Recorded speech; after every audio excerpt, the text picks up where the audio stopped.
Graphs की बात को आगे बढ़ाते हैं। पहले डिस्कशन में हमने ग्राफ को इंट्रोड्यूस किया था, जाना था ग्राफ क्या होते हैं, नोड्स और एजेस सब आपको बताए थे। लेकिन अब जहां तक इम्प्लीमेंट करने की बात आती है ग्राफ्स को, वहां पर हम एब्स्ट्रैक्ट डेटा टाइप की बात करेंगे।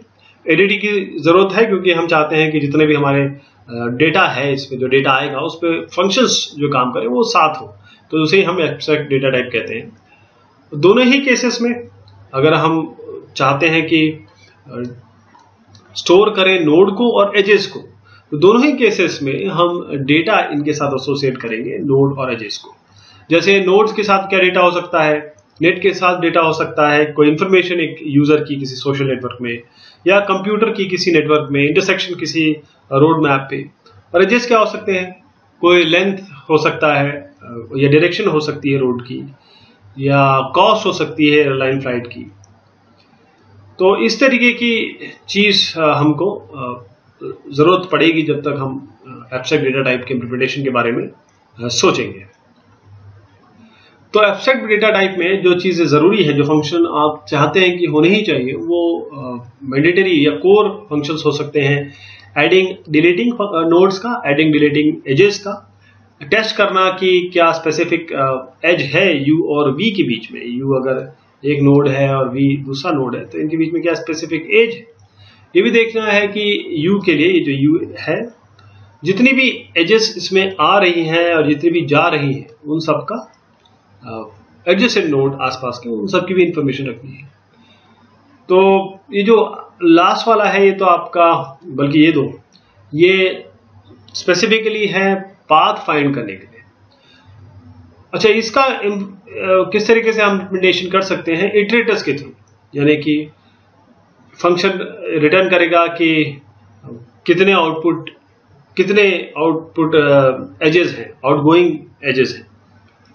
तो ये तरीके हो सकते हैं। अभी फिलहाल तो हम देखते हैं कि हम किस तरीके से इसको रिप्रेजेंट करेंगे, और रिप्रेजेंट करके क्योंकि हमारे पास अलग अलग डेटा स्ट्रक्चर है, तो हम C++ को भी देख रहे हैं साथ में कि कौन सी C++ की चीज़ हम इसमें यूज़ कर सकते हैं।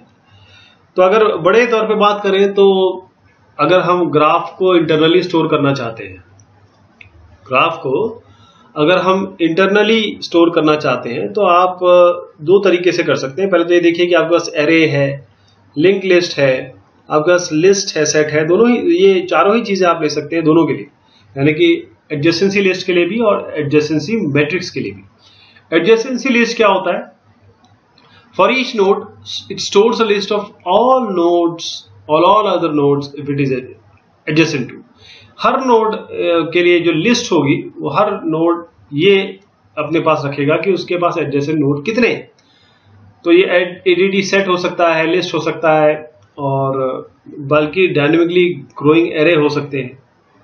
अगर आपका ग्राफ डायरेक्टेड है, देखिए अगर ये आपका दो नोड्स हैं और इस तरीके से है तब तो कोई दिक्कत नहीं, यहाँ आपको एक ही इंफॉर्मेशन रखनी पड़ेगी। लेकिन अगर डायरेक्टेड है तो आपको दो सेपरेट लिस्ट रखनी पड़ेगी। एक ये क्योंकि आउटगोइंग है, और मान लीजिए इसके लिए आउटगोइंग है और इसके लिए इनकमिंग है, तो आउटगोइंग एज और इनकमिंग एज के लिए अलग अलग आपको सेपरेट लिस्ट रखनी पड़ेगी। तो जो एलिमेंट है इस लिस्ट में वो पॉइंटर हो सकते हैं दूसरे नोड्स के लिए, या if nodes themselves are stored in array integer, तो इंडिसेस हो सकते हैं एरे जहां पर जो दूसरे नोड स्टोर्ड है। तो इस तरीके से आप इसका इम्प्लीमेंटेशन कर सकते हैं।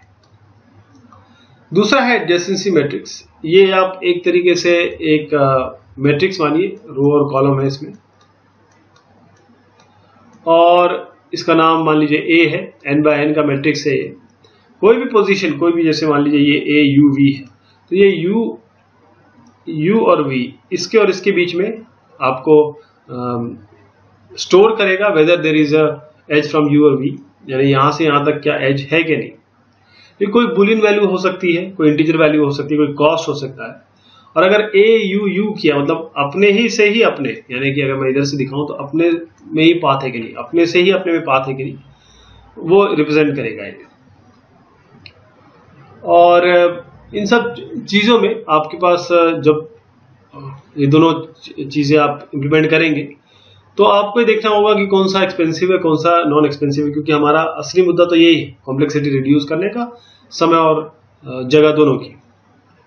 तो अगर हम ऐड या रिमूव करना चाहते हैं एडजेसेंसी मैट्रिक्स में, तो थोड़ा सा ओवरहेड है, यानी कि आप मैट्रिक्स का साइज चेंज करेंगे, कुछ रीअलोकेशंस करेंगे, कॉपिंग करेंगे, ये चीज़ें इसमें होंगी।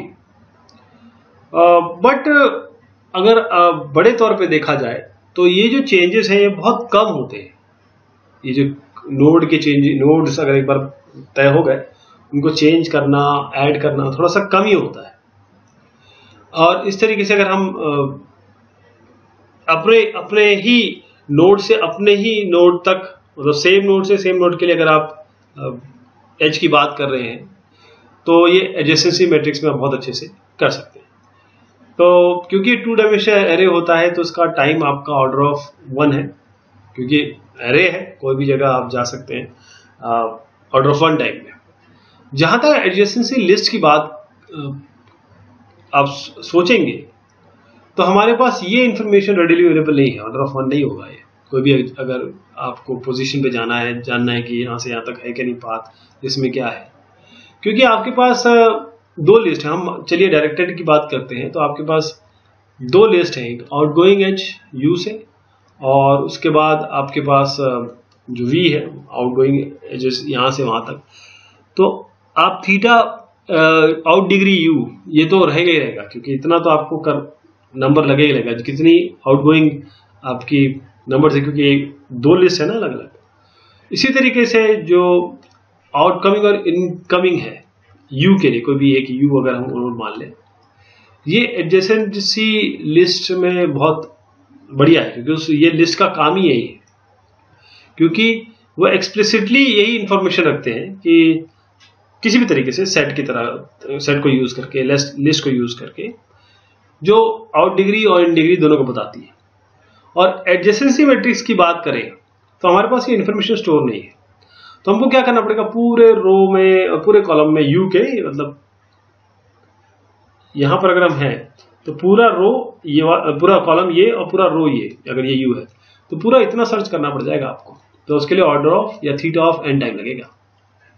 अगर हम मेमोरी की बात करें, वैसे मेमोरी आजकल कोई वो है तो नहीं, लेकिन क्योंकि इतना बिग डेटा की बात हो गई है, इतना ज़्यादा डेटा सोशल साइट और बाकी और जगह पे जनरेट हो रहा है, हर चीज़ में जनरेट हो रहा है, लोग बढ़ रहे हैं, लोग इंटरनेट पे ही सारे काम हो रहे हैं। तो जगह की अगर हम बात करें तो एडजेसेंसी मैट्रिक्स तो देखिए n बाय n एरे है, ऑर्डर ऑफ n स्क्वायर लगेगा, जबकि एडजेसेंसी लिस्ट है, उसमें आप क्या कर सकते, उसमें कंप्यूटेशन की इस तरीके से सोच सकते हैं, थीटा टाइम आपका इन डिग्री और आउट डिग्री, इन दोनों को जोड़ के आप कर सकते हैं। अगर इन डिग्री आउट डिग्री जैसे इनमें से किसी को भी m मान ले, चलो दोनों ही m मान ले वर्स्ट केस में, तो ऑर्डर ऑफ 2m या m, जैसे n है n प्लस m, तो ये 2n हो सकता है, 2m हो सकता है, ऑर्डर ऑफ n लगेगा। स्पार्स मैट्रिक्स है तो एडजेसेंसी लिस्ट आपकी काफी इकोनॉमिकल है एडजेसेंसी मैट्रिक्स के बनिस्बत। लेकिन अगर ये डेंस ग्राफ है तो फिर तो कोई दिक्कत नहीं, दोनों ही एक तरीके से काम करेगी। हमने देखा कुछ एडवांटेजेस, डिसएडवांटेजेस सबके अपने हैं दोनों ही केसेस में।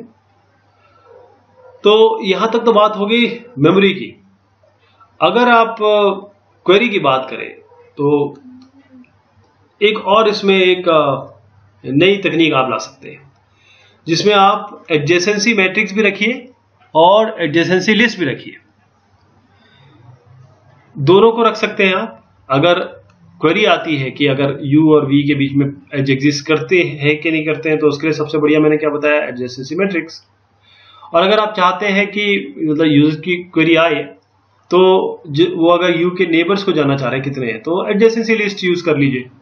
लेकिन इसमें एक डाउन साइड है कि आपको एक तो डबल मेमोरी लगेगी और 2 अपडेशन होंगे, एक बार एडजेसेंसी मैट्रिक्स में, एक बार आपका ये मैट्रिक्स में, एक बार लिस्ट में। तो ये थोड़ा सा एक ओवरहेड आ सकता है। तो ये सब आपके अलग अलग तरीके हैं। अब हम VFS और DFS की अगर बात करें, इसको बहुत डिटेल में हम देखने वाले हैं। पहले तो इस सोचे कि ग्राफ सर्च क्या होता है। ग्राफ सर्च क्या होता है, जैसे आपको सवाल पूछा गया कि क्या U से V तक पाथ है, क्या U से V तक पाथ मिनिमम है, क्या U से हर जगह पाथ है और उसका डिस्टेंस क्या है। ये सारे के सारे सवालात जो आते हैं वो ग्राफ सर्च की श्रेणी में आते हैं और शॉर्टेस्ट पाथ की सर्च में आते हैं। यानी कि आपको एक जगह से दूसरी जगह जाना है, कोई सोशल डिस्टेंस भी होता है सोशल नेटवर्क में, उसको पता करना है। एक और है केविन बेकन गेम, जिसमें पता करते हैं कि केविन बेकन ने कितने लोगों के साथ काम किया है। ये भी एक ग्राफ से सोल्यूशन है इसका। तो हमको बहुत फेमिलियर होना है इससे कि किस तरीके से एक जगह से दूसरी जगह हमारा ग्राफ है, एज है, और उसके बाद क्या मिनिमम है, क्योंकि हमारा असली काम यही है कि हमको कॉम्प्लेक्सिटी रिड्यूस करना है, समय रिड्यूस करना है, टाइम रिड्यूस करना है। तो अब इसमें ये बात आती है कि हम केवल ये जानना चाह रहे हैं कि पाथ एग्जिस्ट है, या हम उस पाथ को जानना चाह रहे हैं। पाथ है या नहीं, एक तो सवाल ये हुआ, और पाथ कौन सा है ये भी एक सवाल हुआ, और पाथ है तो शॉर्टेस्ट कौन सा है ये भी एक सवाल हुआ। तो अगर ये सब चीजें हमें देखनी है तो आप देखिएगा कि जब तक मैं अगले सेशन में बात करूंगा, तो जो ये सवाल है कि एक जगह से दूसरी जगह एक अलग अलग हॉप में जा रहे हैं, एसोसिएटेड कितने हैं, ये सारी चीज आपकी बहुत अच्छे तरीके से आपका BFS, जिसके नेचुरल सॉल्यूशन है BFS, जो हम आगे बात करेंगे, जो आपको शॉर्टेस्ट पाथ बताएगा। और कभी हम आगे मौका मिला तो नेगेटिव के बारे में भी जानेंगे। कई बार तो जो एजेस में नेगेटिव वो आ जाते हैं, बीट आ जाते हैं। तो तब तक के लिए शुक्रिया, बहुत मेहरबानी।